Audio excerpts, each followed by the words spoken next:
Hello friends, આજે આપણે બનાવીશું ગુજરાતી કઢી. ખાટમીઠી કઢી બનાવવાના છે. એના માટે આપણે અહીંયા 1 લીટર છાશ લીધી છે. ચણાનો લોટ આપણે 3 થી 4 ચમચી જેટલો લીધો છે. 2 લાલ મરચાં લીધા છે, મરી લીધા છે, લવિંગ લીધા છે અને તજ અને આખી મેથી લીધી છે. લીમડો લીધો છે અને લીલા મરચાં લીધા છે અને તમાલપત્ર લીધા છે ને ગોળ લીધો છે.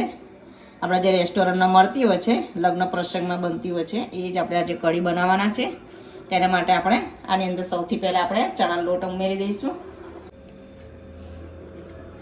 ચણાનો લોટ ઉમેરીને આપણે બધું મિક્સ કરી દેવાનું છે. પહેલાં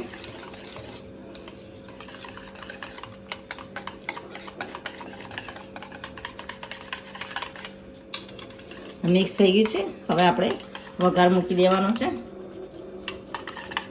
આપણે સૌથી પહેલાં અહીંયા પેન ગરમ કરવા મૂકી દીધું છે. આપણે અંદર 2 થી 3 ચમચી જેટલું ઘી ઉમેરી દઈશું. દેશી ઘી લીધું છે આપણે. હવે અંદર 1 ચમચી જેટલું જીરું એડ કરી દેવાનું છે અને આપણે જે મરી મસાલા લીધા છે એ જ આપણે તમને જે બતાવે એ આપણે અંદર ઉમેરી દઈશું.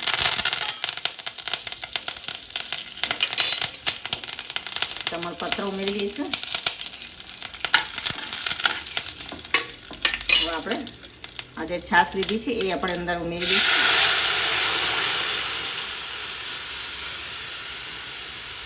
અંદર આપણે થોડું પાણી ઉમેરી દઈશું. આપણે 1 ગ્લાસ પાણી ઉમેરીને અંદર ઉમેરી દેવાનું છે. જે લીલા મરચાં સમાર્યા હતા એ આપણે અંદર એડ કરી દઈશું. 2 થી 3 લીલા મરચાં લીધા છે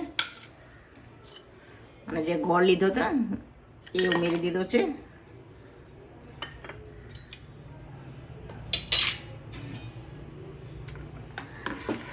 આપણે 10 મિનિટમાં કઢી થઈ જતી હોય છે. હવે આપણે એને ઉકાળવા દેવાની છે. હવે માપ પ્રમાણે મીઠું એડ કરી દેવાનું છે.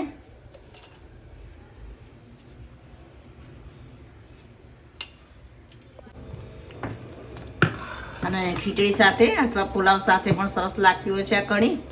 હજી આપણે એને 5 મિનિટ માટે ઉકાળી દઈશું.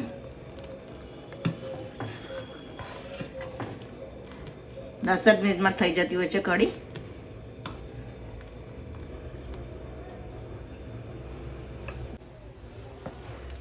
કઢી આપણી રેડી થઈ ગઈ છે. ગુજરાતી કઢી એકદમ સરસ બાસુદી જેવી બની છે આપણી કઢી.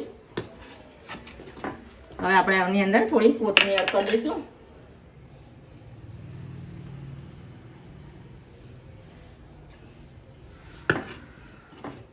આપણી ગુજરાતી કઢી રેડી થઈ ગઈ છે. તમને મારી આ રેસીપી પસંદ આવે તો લાઈક કરજો, શેર કરજો અને મારી ચેનલને સબસ્ક્રાઈબ કરજો.